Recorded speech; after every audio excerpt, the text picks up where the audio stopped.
Princess and Her Admirer Part 4. The king is boiling with rage as Femi tells him of his intention to marry Oyede. His facial expression is screaming how furious he is, but he keeps quiet, wanting Femi to finish saying the gibberish he's spewing. The way king is fuming with anger is scaring Femi, but he musters up the courage to speak his mind. Once Femi finished talking, the king calls the guard to come and order them to tie Femi with rope and take him to the cell. How dare you date my daughter right under my nose? You pauper. You are nothing but a common village boy with nothing to offer. My own driver for that matter. You really have some nerves. The king throws his hand in the air as he speaks. Femi doesn't realize that the king will go to such extent to punish him. He feels deeply disappointed by his action. He can't believe that the king is looking down on him and speaking to him in such a condescending manner.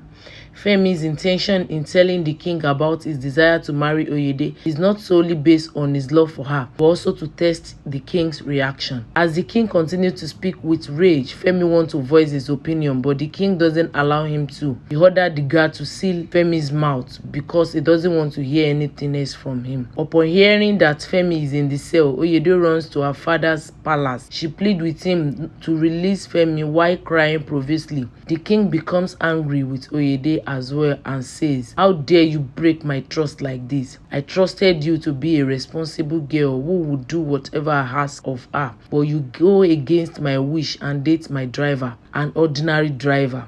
All I want is a better life for you, but you betrayed me like this." Oyede interrupts her father and says, "He is not an ordinary driver, Papa. He is a..."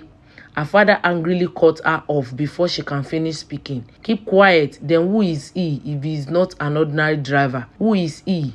Do you think I will stand by and watch you ruin yourself? No, never. Just know that I will make him pay for toying with your emotion right in my palace. Guard, go and confine her in her room until further notice." The king is boiling with rage and his sole intention towards Femi is to kill him.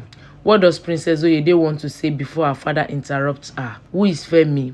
Is he just an ordinary driver or something more? What fate awaits him, Oyede and the king? Find out in part 5.